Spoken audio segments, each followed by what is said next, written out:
So as Robert has already said, my name is Rhoslyn Thomas and I am the Youth and Education Officer at SPUC. I'm very grateful to have the opportunity to speak with you here today at a 40 Days for Life event, not least because this prayer initiative is so very important to me, and I've seen with my own two eyes just how important it is and how it can change hearts and lead people away from abortion and to choose life for their unborn children.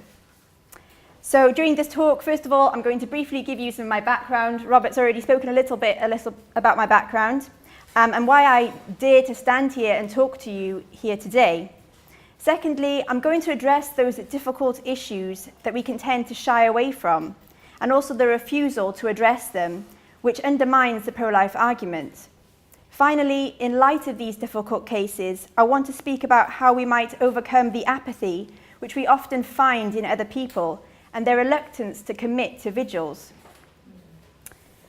As Robert said, I'm the seventh child of two very hard-working pro-lifers from South Wales, one of whom is actually in the audience today and will be running her own 40 Days for Life campaign in Cardiff at the age of 72, which is quite amazing.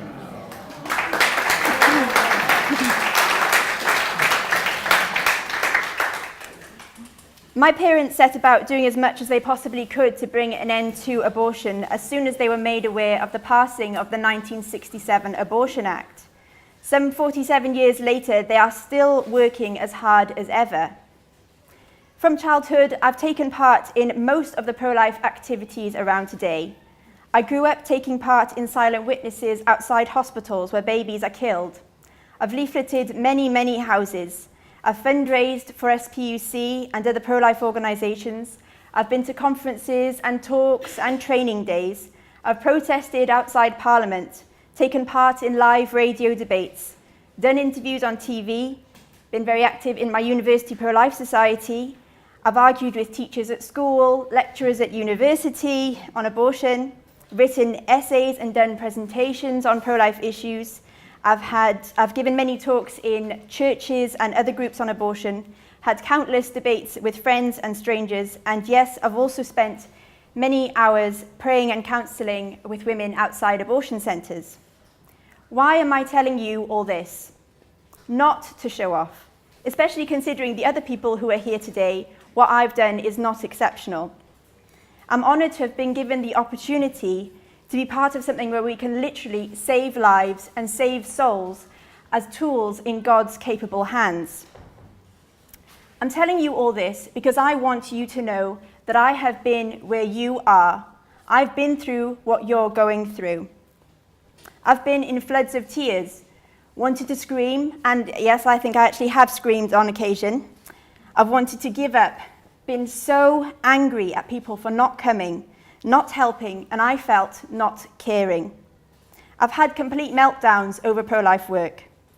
This hasn't happened just once either, but many times over the course of 40 Days for Life campaigns and other projects. Pro-life work is hard, but 40 Days for Life is on another level, and that's how you know you're onto something very good. When you give everything to this campaign, and therefore to God, and when you give a lot more that you didn't even know you had, you get results. Although you may not see them at first, they will come. It's not for us to know when or how the prayer is answered. Blessed John Henry Newman wrote about having been given a mission that he would not learn of in this life. No doubt we all have other, as yet perhaps unknown, tasks for which we have been created, but of this one we can be sure.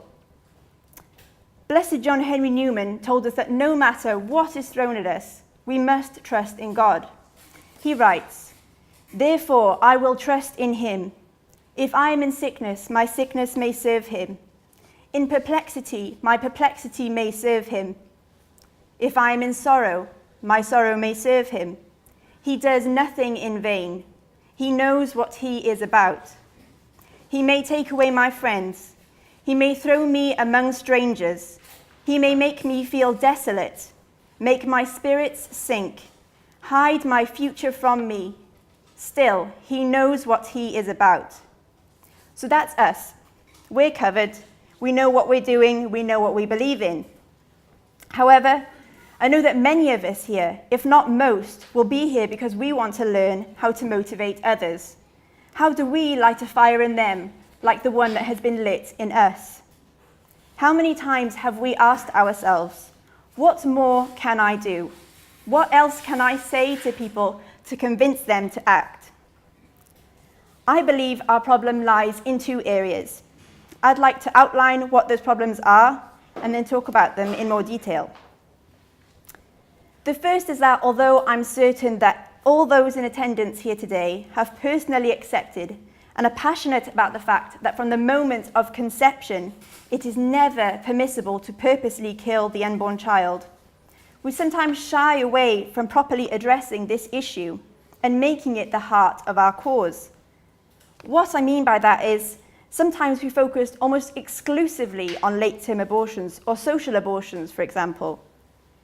All social abortions and late-term abortions are horrific, but many non-pro-life people can accept they're wrong, whereas they scoff at the idea that an embryo, which we cannot even see, is just as important as a fully grown woman, i.e. the mother. What we as pro-lifers stand for is the defense of all, particularly those who other people are too embarrassed to defend. We already know this, but do we show it and are we proud of it? Or do we sometimes find ourselves saying, but most abortions are performed on perfectly healthy babies? Or did you know that most abortions are just social abortions? Or, but rape cases only make up 1% of abortions. We are not getting to the point or communicating the heart of our argument. We must unashamedly own the argument and proudly defend the right to life of, yes, the minuscule embryo, the severely disabled, including those who may well die before birth or at birth, and those babies who are aborted in the name of saving the life of the mother. This last one is, I think, the most tricky, but we mustn't be afraid of it. If we don't face this argument, it will be used against us. What do I mean by owning the argument? Now, I know this is an American phrase, but I think we're all quite friendly to American ideas around here, so I thought I would present it to you. What I mean is addressing it head-on and calmly presenting your argument in its entirety and confidently doing so. Some pro-abortion supporters or activists chant that they want abortion on demand and without apology. Anti-Furadian feminist Naomi Wolf, for example, admit that abortion kills a living human being. They're not going halfway with their argument. They are not saying the baby is not alive. They're not trying to hide what abortion really is. They are saying they know that abortion kills a baby, and that's their right, because they are born adult women. Their tactic is to be completely honest about what it is they are proposing, that women should be able to kill their unborn children as early as possible and as late as necessary for any reason they deem appropriate. And this wins a lot of people over to their cause. We have to be just as bold, if not more so, because we are on the side of truth and have nothing to hide. Don't wait for people to come at you with the argument about saving the mother's life or abortion in cases of rape and disability. And as you all know, they will come at you with that argument. That's what comes at you every single time. You must address that head on. I do a lot of talks in schools, and I'm amazed when I speak to students who have heard of the case of Savita in Ireland, yet know little of the details. Inevitably, whenever the question of the mother's life comes up, somehow they know about this case. I just know it's coming every single time. All they think they know is she died because she couldn't get an abortion. This has spread far and wide, and the reaction of pro-lifers to the argument that pro-life laws caused her death must be a return to the basic argument. Is it ever right to kill someone, to kill another human being, so that another might live? No. Just as you would not kill the mother to save the child, so you must not kill the child to save the mother. No. We need to keep this truth in mind and remind ourselves that the moral principle absolutely outlawing the deliberate killing of the innocent, if it means anything to us at all, must apply absolutely. The dignity of every human being is absolutely inviolable, and to deny it to one is to deny it to all. Unfortunately, sometimes we can start talking about hard cases and wrangling about the rights and wrongs of this or that practice which would bring about the death of the child. But if we're honest, there really are no hard cases. Rape or incest or the mother's life being in danger doesn't change the morality of abortion. That remains the same no matter what. The context is the thing which is difficult, but abortion is always wrong, and we actually promote their argument that abortion can be justified when we differentiate between killing children conceived in different situations or children whose mother's health is at risk. Last week, I was at a school just south of London, and a big chunk of time in the Q&A was taken up by people talking about abortion to save the life of the mother. Very sadly, some people have said that pre-viable induction, that is, inducing labour before the point where the baby is viable, is morally permissible, or they try not to address questions about whether, in some very rare cases, directly killing the child would save the mother. We have to be open and honest about this. The world needs to know the truth. In a tiny number of cases, it may well be true that killing the unborn child would save the mother's life. But we have to be ready to say that it is never right to kill or attack one person so that another may live, not even to save the life of the mother. If we don't address this, it will come back to haunt us. And that has been shown to be painfully true in the case of Savita and the Eighth Amendment in Ireland. I have, myself, in the past, tried to talk to children about all the specialist gynecologists and obstetricians who say there is never a situation where abortion is the only option to save the life of the mother. And there are many who say this. But I sometimes feel as if I'm avoiding the question, and I think they feel that too. And I think you know that young people and children are very perceptive if you're trying to hide something or get around answering their question. What they're really asking me is there any situation where abortion is right? And our answer must always be no, never. Similarly, whenever I get onto the subject of the morning after pill or very early abortions, I don't just mention it and go on to something which might shock them more, like a late-term abortion, and show them a picture of that, even though that is shocking and awful. I talk about how if our mothers had taken the morning after pill, and if it had had an abortifacient effect, if we had been aborted even a moment after our conception, we would be dead. It wouldn't be the same bloody death as a late-term abortion, but we would be dead all the same. And thank God our parents did not do that. That is how important conception is, I tell them. I emphasize it as much as I can, because they are almost trained by the media and abortion proponents to think that conception is insignificant and a complete joke. And let's not pretend that we and other Christians and other pro-lifers are immune to this thinking. We start from conception, from the embryo, from the very beginning of life, and work our way upwards from that. If we don't, our argument really is a complete joke. I'm not saying that you will be able to convince everyone. I have to accept that I cannot convince everyone. But I don't think I will convince anyone if I do not, at the very least, give them the full truth in all its beauty. Wherever you have to bring your message about 40 Days for Life, in your churches, amongst your friends and family, wherever you are trying to recruit people, give them something to believe in and to stand for, especially on those cold, windy days when they would rather be anywhere else but at the vigil. No one is inspired to sacrifice by a half-baked argument. We have to remember that. Now, some of you will be thinking that you know people who are with you on everything. In fact, they're very passionate about the cause. I'm right there with you, they say. Except they're not right there with you, actually. You seem to be very alone at the vigil. Why don't they come?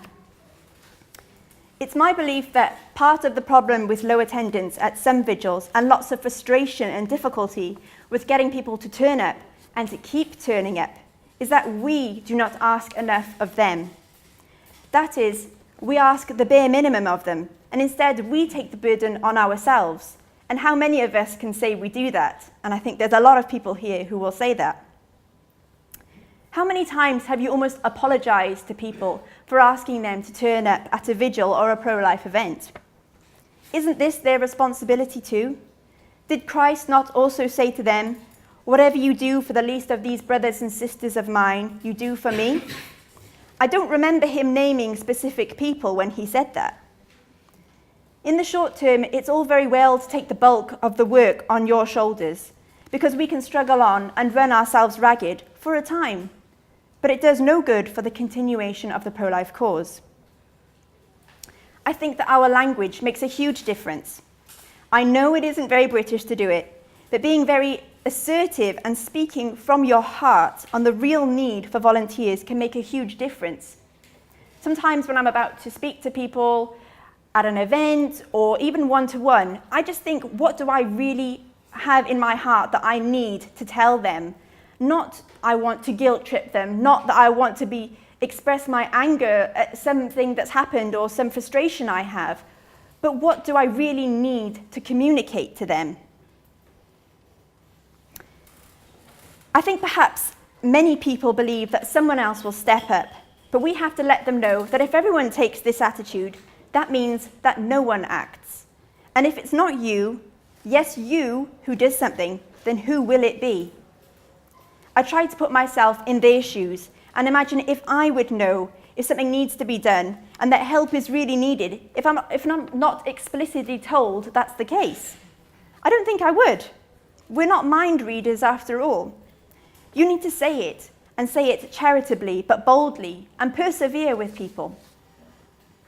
What I am not saying is that we should bully and guilt trip those people who truly cannot come or cannot do more, but we have to discern who can commit more if they're asked, and we mustn't be ashamed to ask them, because the lives of unborn babies are at stake here. When I first started helping out with 40 Days for Life in Cardiff with a wonderful lady called Claire Jackson who led our vigil, some people would say to her, "Oh Claire, I think it's wonderful what you're doing, but it's just not my thing." Instead of just accepting their answer, Claire would very cheerfully answer, "Don't worry, it's not my thing either." But she was still there, even though she also worked part-time as a GP and had a family of 4 children. To be honest, is this anyone's thing? Because I tell you, it's not my thing. I think we have to let people know that we are not doing this because we love standing in the cold. Or because we're naturally pious people, though I'm sure we wish we were naturally pious people. But because babies are being killed every day, and if you, me, and that person over there trying to avoid eye contact with you is not there to pray every day for an end to abortion in front of these buildings where babies are being killed, then one day God will ask us why we turned the other way, why we ignored what we knew was wrong, and instead contented ourselves with lamenting a deplorable state of affairs. That is what we really need to communicate to people. It's not enough to say you're pro-life and then do nothing. There is a reason why St. James is constantly quoted. "What shall it profit, my brethren, if a man say he hath faith, but hath not works? Shall faith be able to save him? And if a brother or sister be naked and want daily food, and one of you say to them, Go in peace, be ye warmed and filled, yet give them not those things that are necessary for the body, what shall it profit? So faith also, if it have not works, is dead in itself." Before I finish, I want to tell you a story about a friend of mine. I was talking to him about how I sometimes find it hard to get people to our youth conference, and I've handed out some leaflets amongst you, so I hope you'll come. I know that once they're there at our conference, it'll be great, and all the talks and the camaraderie will do all the hard work of inspiring them that I cannot very easily do from my desk. He told me about the first time he attended a SPUC conference. He didn't want to go. He was a teenager. He was cajoled. His arm was twisted, and eventually he went just to get this person off his back. When he got there and heard the talks, he was inspired. He went on to become an intern at SPUC. He campaigned and committed all his spare time to pro-life work. And later, after he planned to spend 2 weeks with an SPUC activist who needed his help, he stayed for 25 years as her carer and closest friend, right up until the day she died. That person's name was Colin Hart, whom some of you may know. Colin Hart cared for Alison Davis, an amazing woman who was very well known and an effective pro-life campaigner in the UK. She had been a pro-abortion feminist and had even tried to take her life numerous times over a period of 10 years. After her conversion, she dedicated her life to the pro-life cause. What would she have done without Colin? Who knows? But thank God for that person who twisted his arm. Consistency in our work, consistency in our principles, consistency in our love. We can only have this if we let the truth define us and our actions. And we can only let truth and love define us if we are prepared to make sacrifices and to ask the same of others, though it might make us uncomfortable. It may seem a lot to ask, but to ask for less is to betray not only the unborn, but all those with whom we come into contact. Thank you very much for listening.